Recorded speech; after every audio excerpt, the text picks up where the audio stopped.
Church. I am Reverend Emily Hart, the pastor here. I was told to stop calling myself the new pastor here, that I am the pastor here. And I am delighted to be here. I invite you now to prepare your hearts and minds for worship.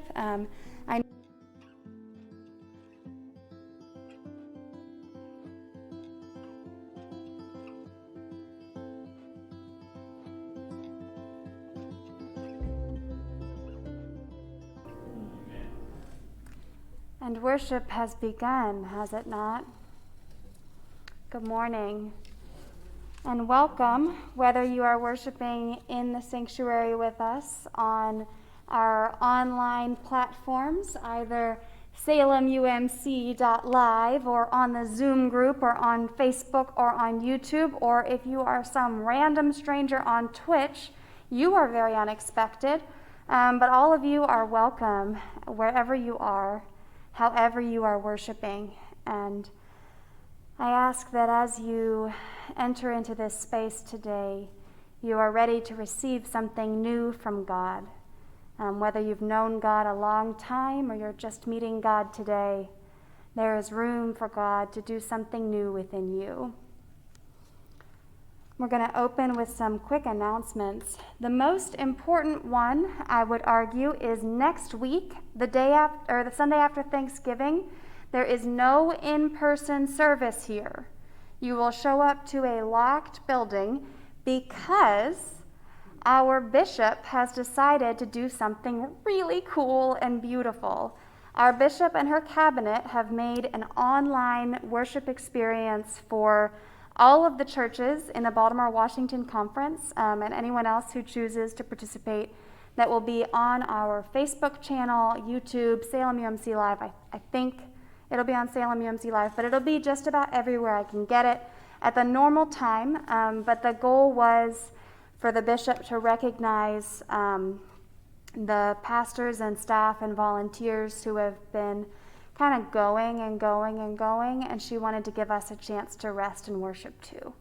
So I'm excited to take advantage of this gift from the bishop, and I pray that you will do so as well. I know that our Zoom group has been really enjoying getting to talk to each other before and after the service. So if you are wanting to do a worship service experience online that is more interactive than just jumping onto Facebook, Myron and Kim Shear are hosting our Zoom group, and I think it's been really, really wonderful what they've been able to do there. So I hope that you will jump in on something next week, and I will see you the week after for our second Sunday of Advent. Unless, of course, you are in the Bible study, in which case I will see you in Bible study. Those Bible studies are Wednesday nights from 6:30 to 8. That 6:30 to 7 o'clock time period is Joys and Concerns, and 7 to 8 is Bible study. All are welcome. Our new study is going to be Down to Earth. That will start on December 2nd. So it's the same time, same Zoom link. The only thing different is the book. We are also going to be decorating for Christmas soon. So if you would like to come to the church to help decorate for Christmas inside and outside, we're doing that on December 5th. That's Saturday, the first Saturday in December. So come on out and join us. We'll meet at 10 o'clock in the morning and see how far we can go. We're going to be focusing on what will be mostly seen by the camera. So if you want to join us, join in. It will be fun. I'm looking forward to seeing what you all do here. If you would like to be a COVID usher, we definitely need your help doing that. So we have a sign up in the book that you signed in on, and also online on Sign Up Genius.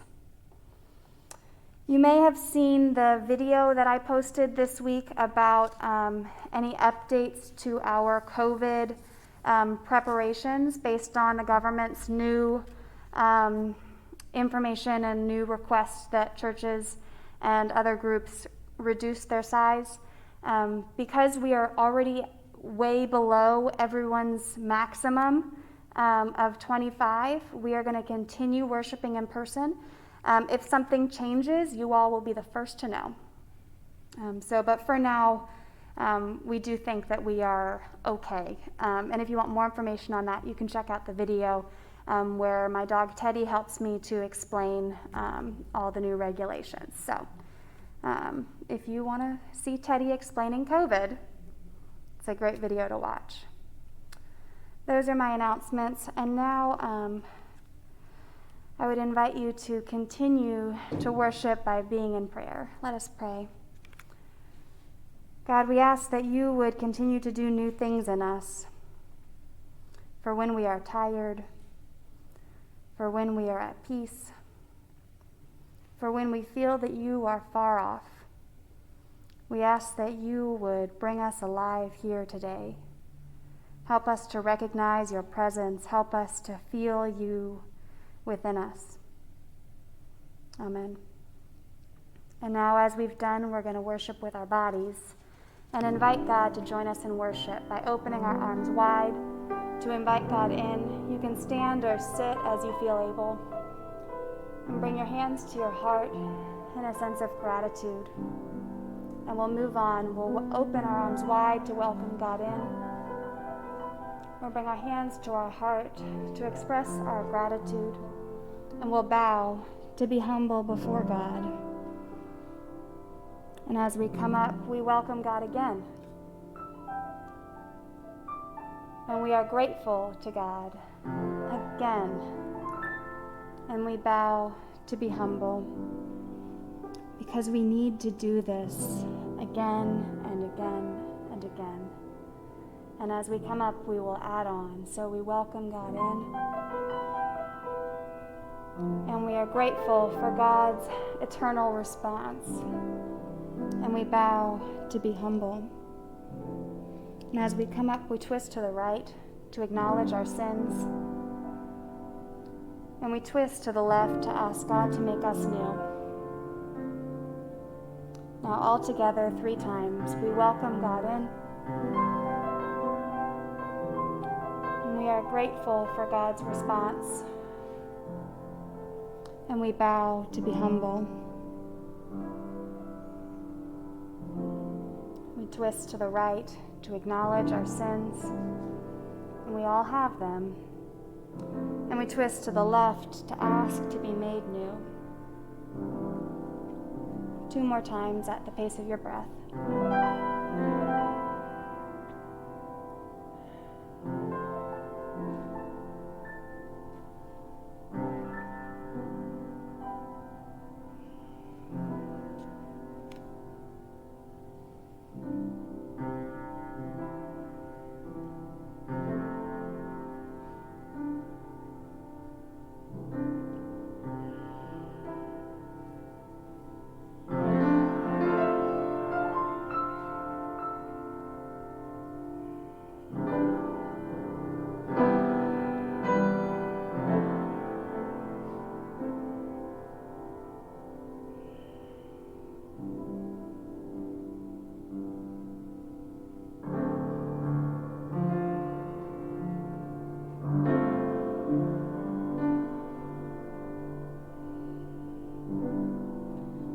Finished your last cycle, we'll meet in the center. And we'll bring our stresses to worship in our fists. We hold on to all these things that throughout our life we hold on to, but we don't need. And as you hold on to it, become aware of how uncomfortable it is. These are not fun things to hold on to. And so on your next exhale, let it go.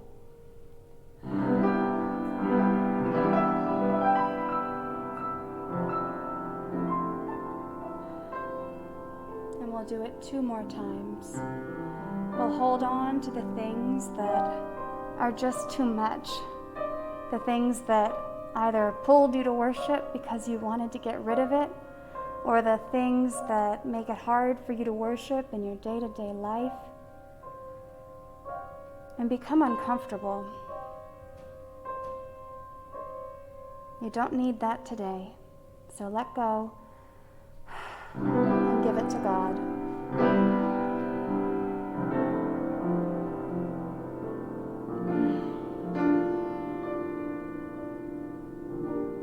And we'll do it one last time.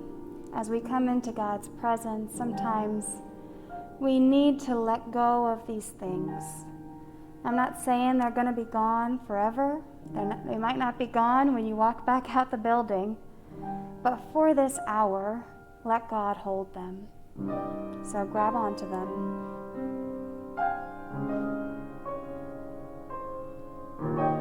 And give it to God on your next exhale.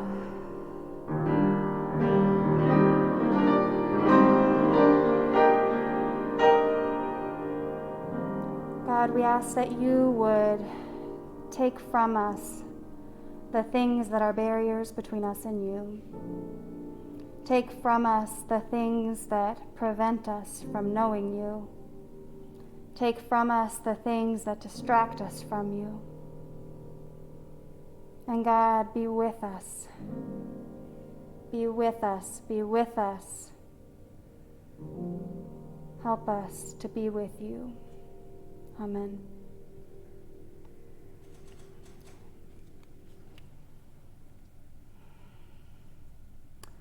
Sometimes in life and in the world, it is hard to be at rest with God. It is hard to have God's presence be bigger than our fears. And the song that we're going to sing later today is It Is Well. Well, that Harry's going to sing and we're going to sign. So I'm going to review those signs with you very quickly before we go into the scripture. So when we say it is well, we've been talking about this in our covenant group. What exactly does it mean for it to be well with your soul? Does that mean everything's okay? Does that mean you're always at peace? Does it mean that you never have turbulence in your life? My guess is no. So I sign it satisfied, that my soul is satisfied. So it's not always good or happy or perfect, but to say it is well with my soul is to say that there is nothing more that my soul could need. So it is well. And then soul, you cup your hand and turn it towards your heart. Soul.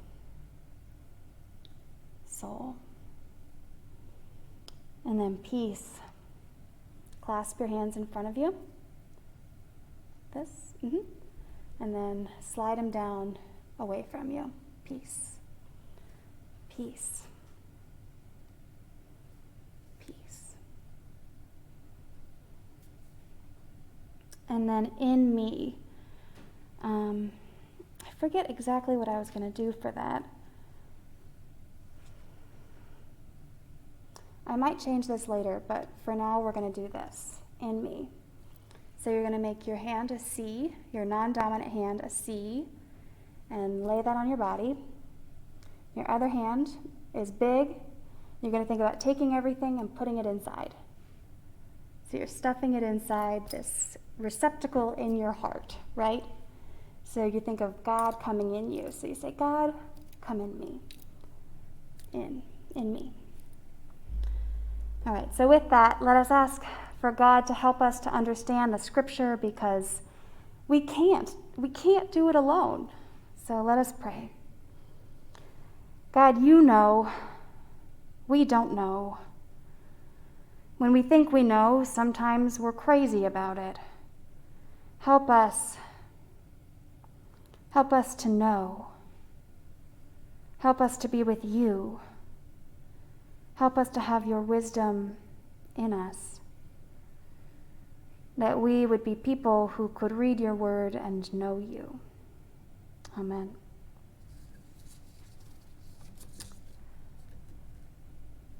I confess that I can't jump right to the scripture this morning.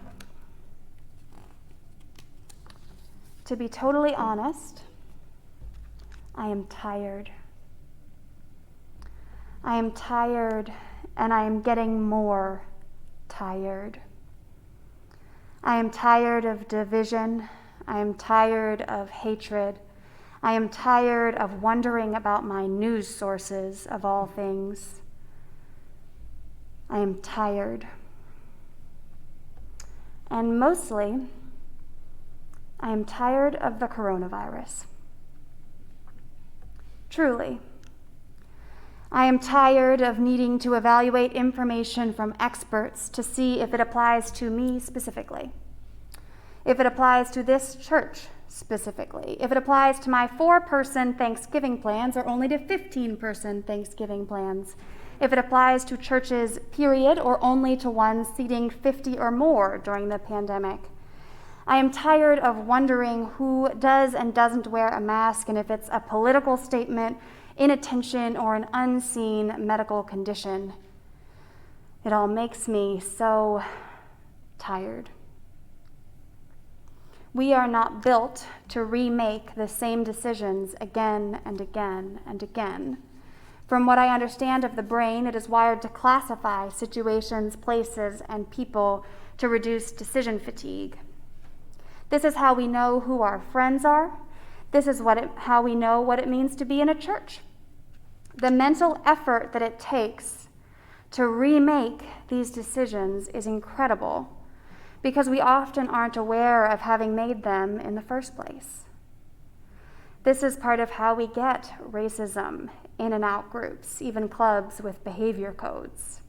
Our brains like consistency. This year of constantly reevaluating everything. Who can I hug? My mom? Only my husband? Someone who's crying? How do I walk down the street? How many feet apart am I from the people around me? How do I get my groceries?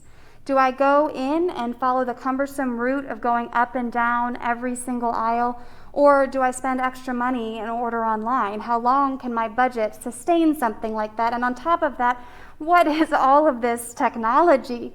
You all have said that I'm good at this, but let me tell you, in January of 2020, I didn't know a thing about live streaming, microphones, cameras, YouTube, Streamlabs. These were foreign words to me. I've learned it all through determined trial and error over this year. And I have enjoyed that part. And still, I'm tired. I wonder if you're tired too. Some people are totally fine. This hasn't impacted their daily life. This hasn't changed how they shop or who they see. Some of the people that I've met are veterans or active duty military. This kind of prolonged tension is normal in their line of work. They may not be enjoying this pandemic, but they know what this stress feels like. Some people have experienced prolonged hardship in their families before this, poverty, abuse, or loss. For some of them, this again is familiar. Relearning life often, coping with changing situations. They may not be enjoying the pandemic, but again, they know what the stress feels like. And scientists doing research. I once heard a story from my cousin, who's really my dad's cousin, about my mom that I hadn't heard before. My mom was working, I think, on a cloning project in the 90s. There were a number of teams around the country, all working and rushing to the same conclusion to try to see if they could do it. When my mom and my cousin talked about it, my cousin asked her, "Well, gosh, you're doing all this work. What if one of the other teams gets there first?" My mom said, "Well, then all our work will have been for nothing." My cousin, in telling me this story, was amazed that my mom could spend her life doing some work that could end up being fruitless. Now, this is a story of a story of a story, so take it with a grain of salt. But have you been in that place? Knowing that your work could be for nothing if someone else gets there first? To me, that speaks of a willingness to be wrong, a drive for competition, a willingness to accept that somebody beat you to it. And I wonder if that translates to needing to evaluate all of the information from the CDC and the government, needing to wonder if the best team really won out.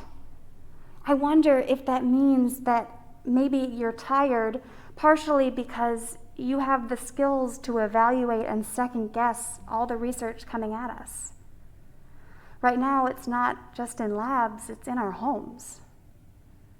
You may not be enjoying the pandemic, but perhaps the stress is familiar to you. So as Christians, what do we do? I mean, we've got the superpower on our side, right? Right now, perhaps we're starting to look up and give heaven that look. Or if you're like Reverend Sandy, maybe you're looking towards the kitchen with your irritation. Mama God, where are you? Creator God, what are you even doing? Loving God, I'm here. I'm trying to be faithful. Are you still? Am I alone in this? You know, we're actually in great company. I am not the first Christian to get tired, thank God, right? I suspect I'm not alone in this room, in the Zoom room, on Facebook, on YouTube. In fact, I know for certain that we are not alone. I bet that you're with me, but even if you're all fine and I'm the only one tired here, King David is with me. Now, David is not my favorite character in the Bible. I won't go into my David angst today because we don't have enough time. However, David gets me. You see, David is a problem person. He is really faithful and good, and he is hugely sinful and bad. When we are praying our call to worship and acknowledging our sin and asking to be made new and then welcoming God again, that is David's pattern for his whole entire life. David is a mess, and yet he always confesses and repents and comes back. And so let me tell you, if David can be forgiven again and again, you certainly can too. Whew. Anyway, so what? David was a profusive writer. He wrote many of the Psalms. And if you believe that all of the Psalms are peaceful, happy, and beautiful, I am guessing that you haven't tried to read them all the way through. One assignment in seminary was to pray one psalm a day, beginning with one, chronologically, and pray them out loud. Now that is really hard, especially when you get to Psalms like 109, verses 6 to 15. It starts with David's prayer for his enemy, and I'll read a short bit to you. This is what David wants to happen. Appoint a wicked man against him. Let an accuser stand at his right hand. When he is tried, let him come forth guilty. Let his prayer, even his prayer, be counted as sin. May his days be few. May another take his office. May his children be fatherless, and his wife a widow. May his children wander about and beg, seeking food far from the ruins they inhabit. May the creditor seize all he has. May strangers plunder the fruits of his toil. People, that's a psalm. That's in the Bible. That is a prayer for how God would deal with David's enemies. It's called a cursing psalm, and there are plenty. The Psalms know all about being in a hard time. The Psalms speak what we sometimes almost think and wish. In David's case, it goes way further than anything I would ever want for any of my enemies. I read that and think, well, geez, I'm not that angry. And you know what? Sometimes that makes me feel a little bit better. I am never as angry or vengeful as David. So Psalms can be helpful when we're feeling down or angry or lost. Psalms can be especially helpful right now, when we may feel that we are wandering deeper and deeper into a valley, and that perhaps we're wondering if God would still be with us there. Will God be with us? Is God with us? even now? With. This is it in sign language, with. Being with matters. Being with is like feeling empathy rather than just pity.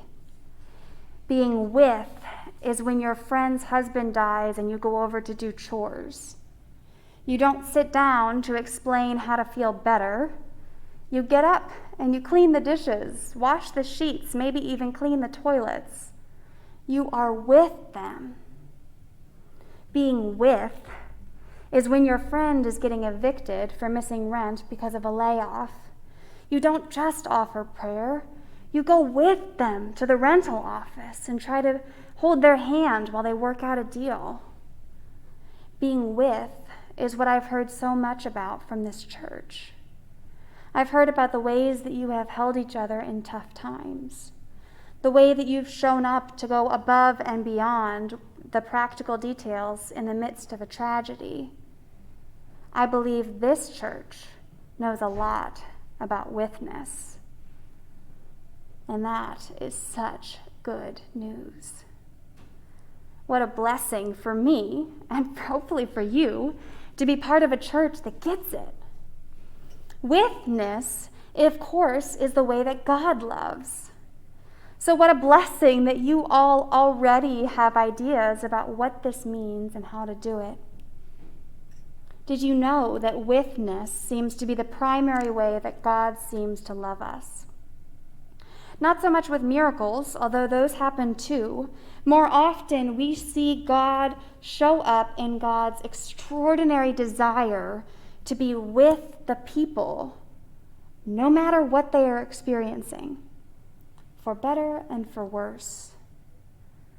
It begins in the beginning with God wanting to create a people to be with, not a people to micromanage or to duplicate the work of the angels. No, this is a people that God wants to walk with and talk with. And then we fast forward to the covenant with Abraham, God's desire to be in covenant relationship, covenant witness with the people who will be faithful. Fast forward to the Ark of the Covenant. God promises to live in a box, to be carried around the desert with the people. They will always know exactly where God is. Not an idol, a truly with presence. And then the temple. God will live in the temple, in the very walls.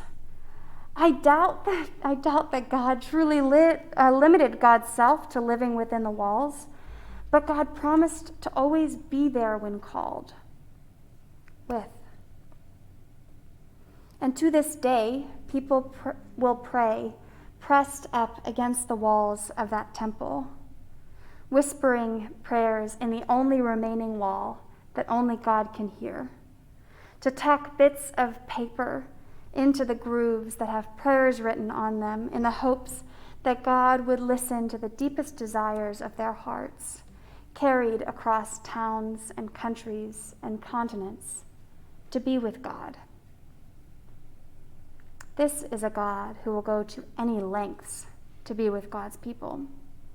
This is not a God content with sitting on a pedestal far away.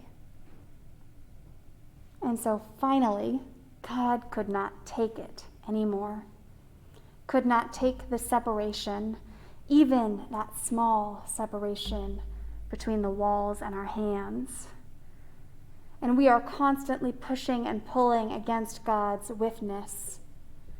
And God couldn't bear it, couldn't bear for us to be in such pain from our separation. So God did the unimaginable.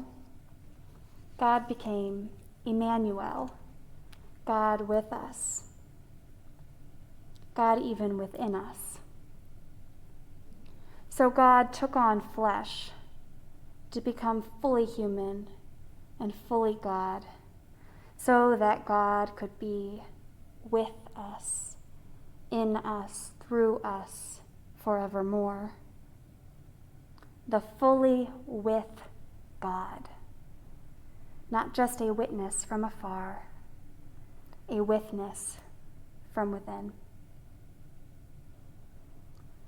So what, Pastor Emily? So that's how we know that God is with us even now. Listen for the word of the Lord from Psalm 23. The Lord is my shepherd, I shall not want. God makes me to lie down in green pastures and leads me beside still waters. He restores my soul. God leads me in right paths for his name's sake. Even though I walk through the darkest valley, I fear no evil, for you are with me. Your rod and your staff, they comfort me. You prepare a table for me in the presence of my enemies. You anoint my head with oil, my cup overflows.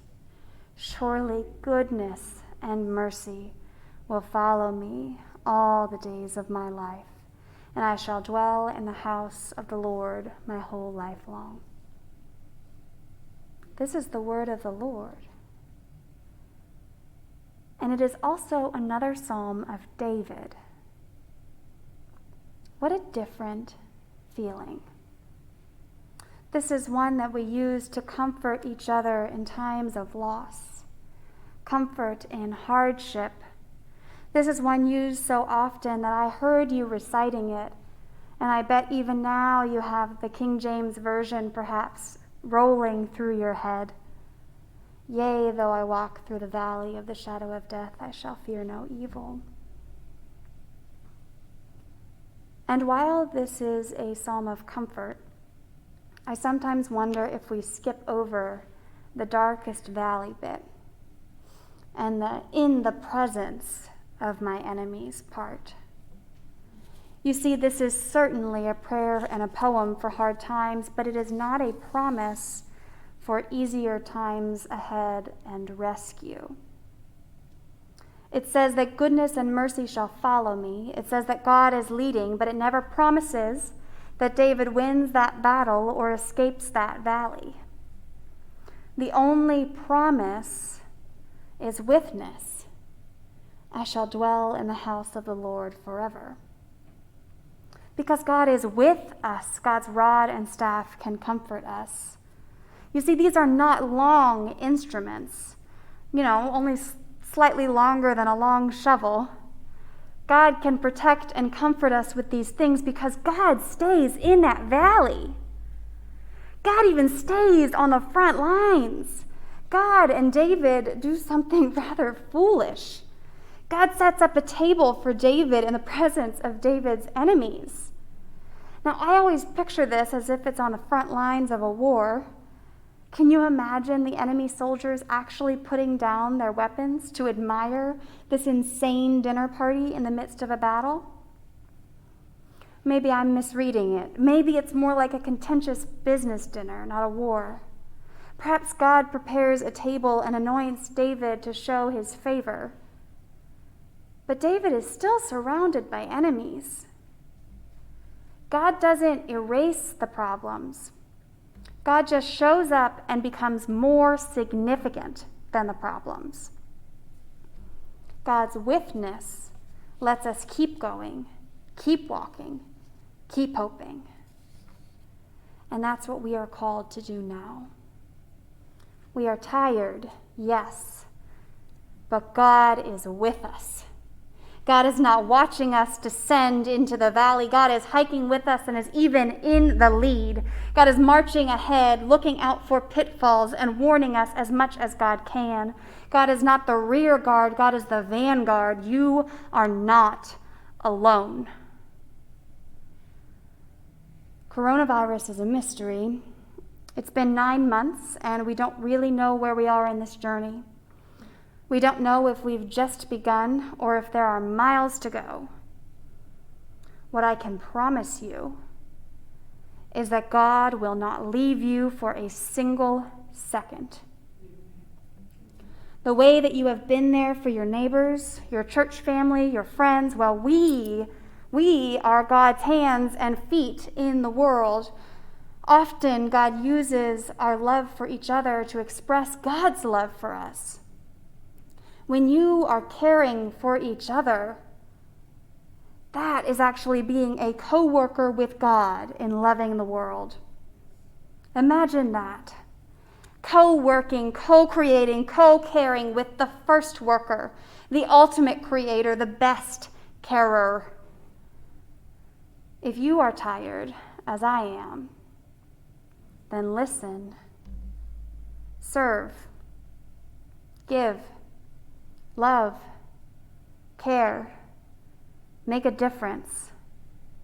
When we lean into God's witness within us by serving others, oh boy, can we come alive. That's the gift, right?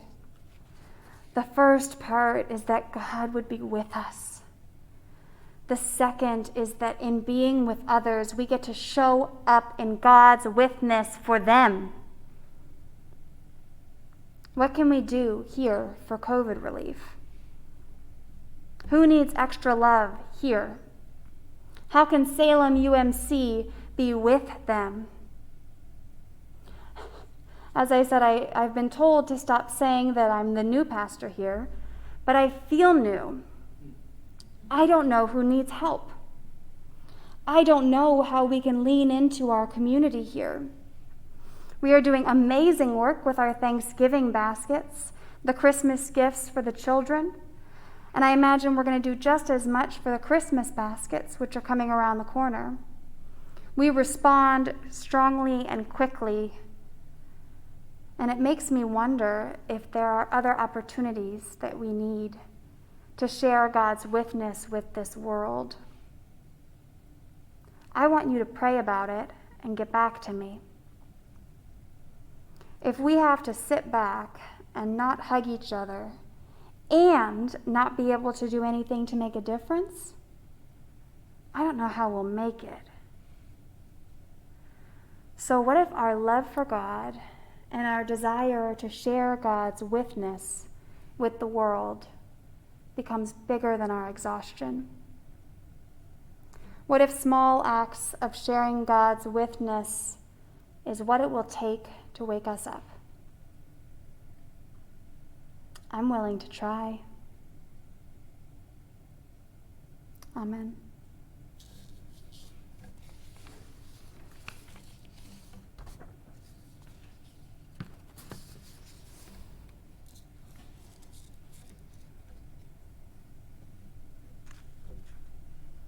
Now prepare for it is well.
you, Harry.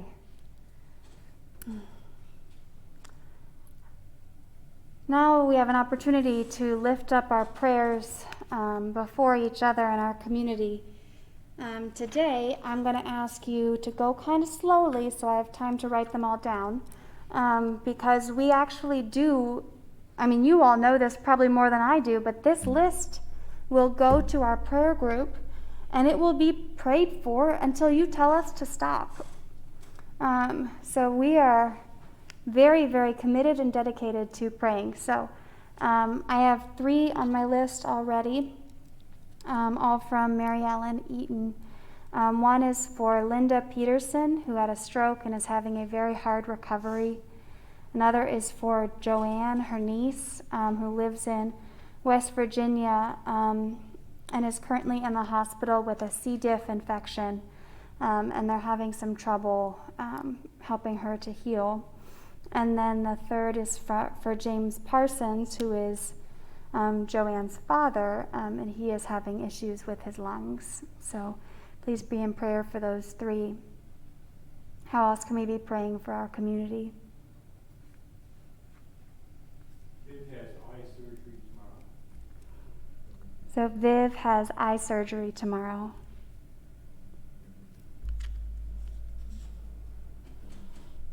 We will be praying for her.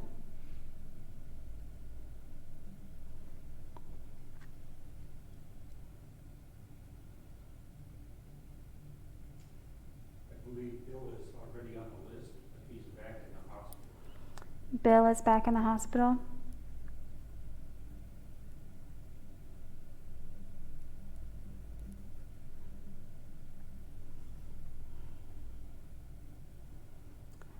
I'm praying for Thanksgiving, for the people who are going to be doing it differently this year and are unhappy and uncomfortable about that. And praying for the people who are doing it the same, that they would still be safe and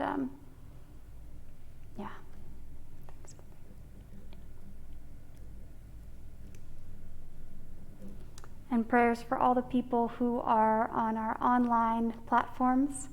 They're doing their joys and concerns at the end of worship. It's really cool getting a list of prayer concerns from this other group of people worshiping. And it makes me wonder how I can help you all to know their prayers too, so you can be in prayer for them. So stay tuned as we are lifting up those prayers as well. Shall we bring them to God? God, you know all. You know the things that we have lifted up with our words, and you know the things we lift up silently in our hearts. You know the things that we gave to you at the beginning of service. And God, we ask that you would be with us as you have always been. Help us to recognize your presence here. Help us to know when you are with us. God, we ask for healing, and we ask for blessing, and we ask for community. Give us wisdom for how to respond to these situations. Give us mercy when a situation needs mercy, and give us peace when a situation demands peace. And God, when it is time to stand up and do or say something, give us that courage. God, for all the people experiencing coronavirus right now, we ask your blessing. We are grateful for the first responders and nurses and doctors and all the hospital staff who are keeping us safe. And we are grateful for the scientists who are working on vaccines that seem effective. And God, we are grateful for all the people who are doing their part. And God, still we are anxious and nervous as we see cases rising and we don't know about the information coming at us. So God, help us to be close with you so that your presence can overshadow our fear and help us to make good decisions. God, we don't even know how to pray. So you taught us to pray, saying, Our Father, who art in heaven, hallowed be thy name. Thy kingdom come, thy will be done, on earth as it is in heaven. Give us this day our daily bread, and forgive us our trespasses, as we forgive those who trespass against us. And lead us not into temptation, but deliver us from evil. For thine is the kingdom, the power, and the glory, forever and ever. Amen. And now, as we prepare for our offertory, reminder the basket is over there. If you've not already signed up on our app, if you are an app person, it's really easy and really cool. But remember, the reason that we give to the church is because it helps us to multiply our impact in a community.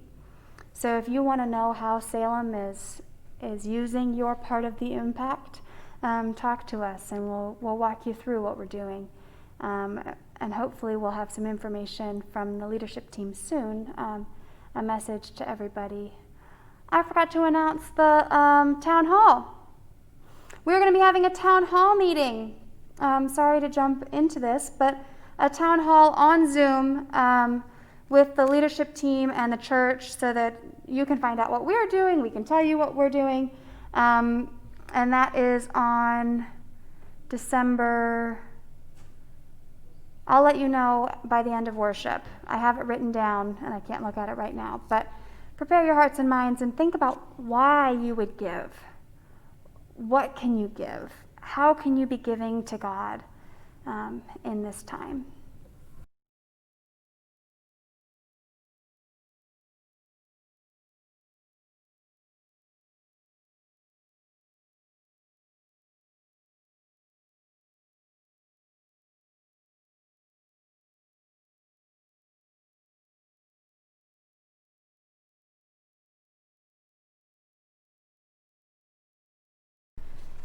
Now we have a really cool special opportunity to bless a new ministry from Yvette. So some of you may have, well, all of you have seen the scarves around the room that are helping us to see where we can sit.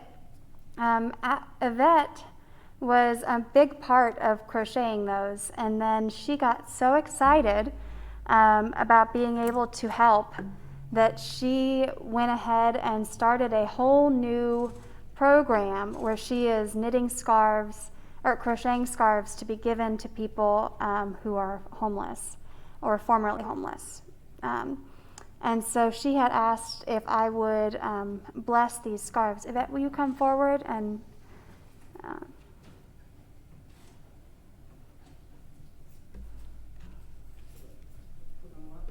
yeah, let's put some up.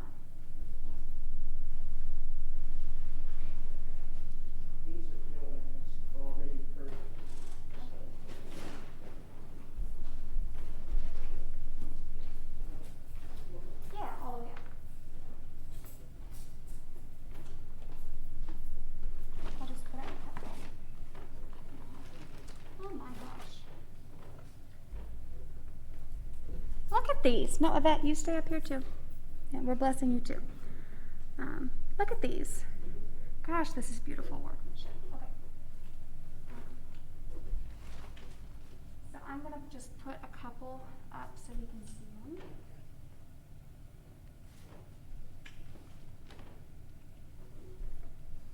Do you want to say anything about what you're doing?